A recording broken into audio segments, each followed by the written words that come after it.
one, and that patch was probably no more than 20 acres tops. And those don't happen too much. And then in the middle you have intermediate disturbance, which is much more variable.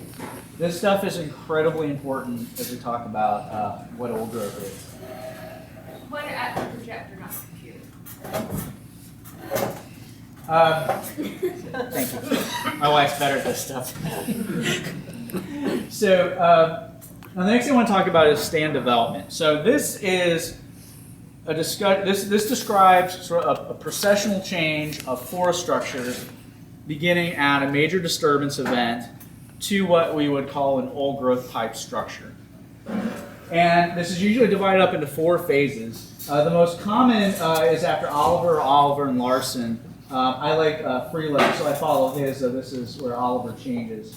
But they both start with stand initiation. So you've got a major disturbance that knocks out all or most of the trees in some patch, some forest patch. It could be a half acre, it could be 20 acres, it could be 100 acres.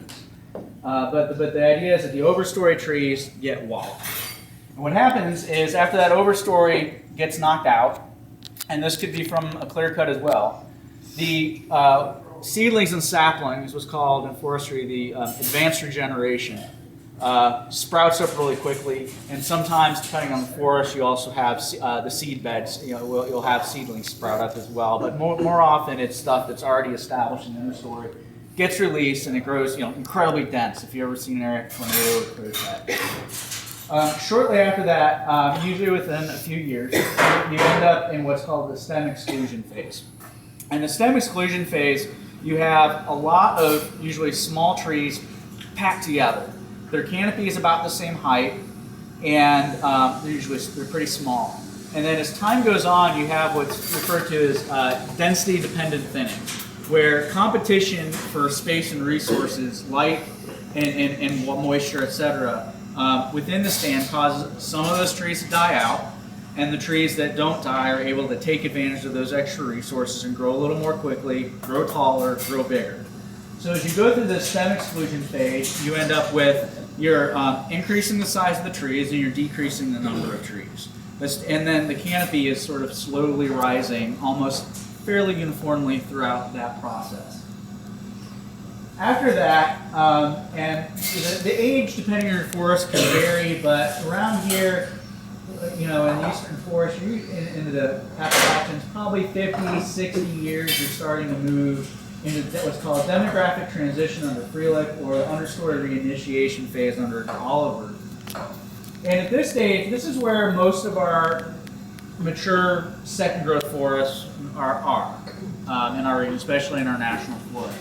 And so what you have here is the canopy has gotten high enough that there's space for a new cohort of trees to begin to become established in the understory. And you start getting some spacing in this overstory, allowing a little more light in the understory so that some saplings can get a little bit bigger. It becomes a little bit more variable, but it's still largely considered like a two-age type of forest. Eventually, this demographic transition phase moves into the old multi-age. Again, Oliver referred to this as the old growth phase. Freelick changed it because old growth can mean so many things, and it can also be a little bit politically loaded. So he called it old multi-age.